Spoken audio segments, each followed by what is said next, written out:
What is going on, you guys? This is Tech HD coming at you with a brand new video, and this is the BenQ PD2700U. It is their designer series monitor specifically for content creators and for those of you guys that like to color correct and edit videos and edit pictures. And we're going to be talking about that in this video. So the BenQ PD2700U is specifically for designers who edit a lot of videos and does a lot of color correcting and edit pictures in Photoshop and Lightroom. It's a 27-inch 4K IPS display with 100% sRGB Rec 709 color gamut. It supports HDR10, has a brightness of 350 nits, has a native contrast of 1300 by 1, and has 5 millisecond response time with a refresh rate of 60 Hz. So let's go over first on what comes with the monitor. You get the 27-inch monitor itself, the base, the stand, the power cable, an HDMI 2.0 cable, a DisplayPort to mini DisplayPort 1.2 cable, and a USB-A to USB-B 3.0 cable.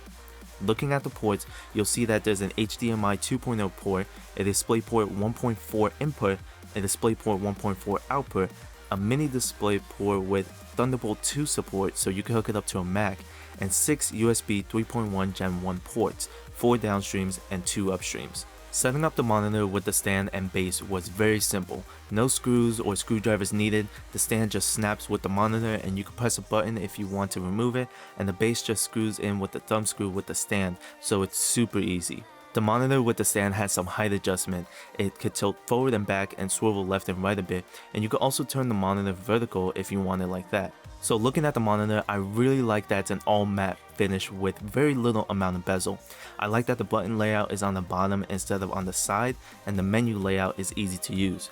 I like how 3 of the buttons can be presets, so I have one to change to a different picture profile, the second one to change inputs, and the third to enable the low blue light feature that BenQ offers. Looking at some of the picture profiles, I personally use the sRGB and darkroom profiles.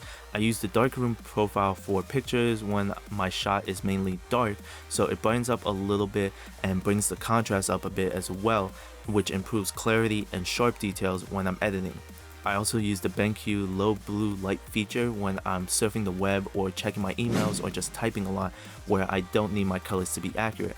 I'm just doing my everyday work and I'm not damaging my eyes when I'm staring at a screen for a while. One of the other things that I really like is the dual view feature where I can have 2 different picture profiles on one monitor, so I can have sRGB on one side of the monitor when I'm editing videos and the darkroom profile when I'm editing pictures in Lightroom. It helps to just use one screen instead of just 2. So one of the major things that I really like about this monitor is how it comes with this little sheet of paper, and it explains that it is pre-calibrated to make sure that the colors are very accurate as possible. And I really like that, because if you were to spend money to get your monitor or your TV calibrated, if you were to get like a Spider 5, that's like $150. If you were to get it calibrated somewhere else, if you were to get like your TV or your monitor calibrated, it's going to be like around $150 to $200. So the fact that this comes pre-calibrated is really nice, and it says that it has a curvature of 2.2 gamma curve, which is really nice, and it has 6500 color temperature kelvins, and that is pretty much it. It explains a little bit of the RGB and the whites, and I really like that. So I really like that this one already comes pre-calibrated. So pretty much my overall experience has been amazing. I really like it, and I was testing this out by editing 3 videos, including this one. So editing on Premiere Pro using this monitor has been honestly unbelievable. Pretty much when I was messing with the contrast, with the brightness, with the colors, with the color temperatures, all of that, adding color correcting and color grading has been amazing. It has been, I was able to make it as accurate as possible to reality and also add some more features to it,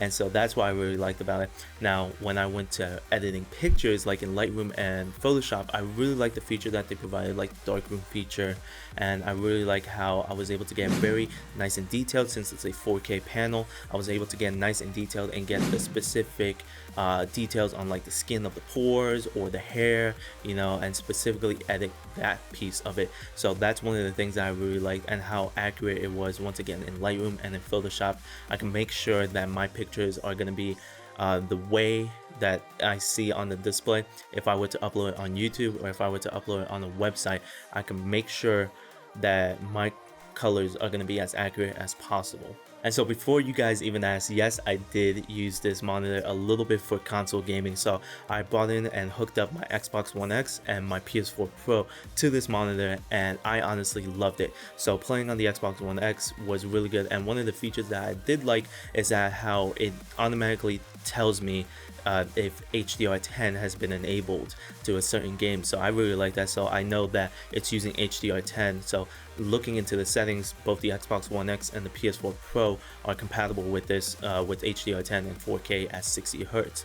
And I really liked it because, you know, 5 milliseconds, going from 1 millisecond to 5 milliseconds, honestly, I didn't personally see a difference in it. I feel like the human eye, you can't really see a difference when it came to that little bit of a difference. And I think I really like it for console gaming because I really like playing like Spider-Man, God of War, Call of Duty on this monitor, and I honestly prefer the colors to be accurate, to get 4K at 100% sRGB color accuracy, and have HDR10 support, and sacrifice a little bit of response time.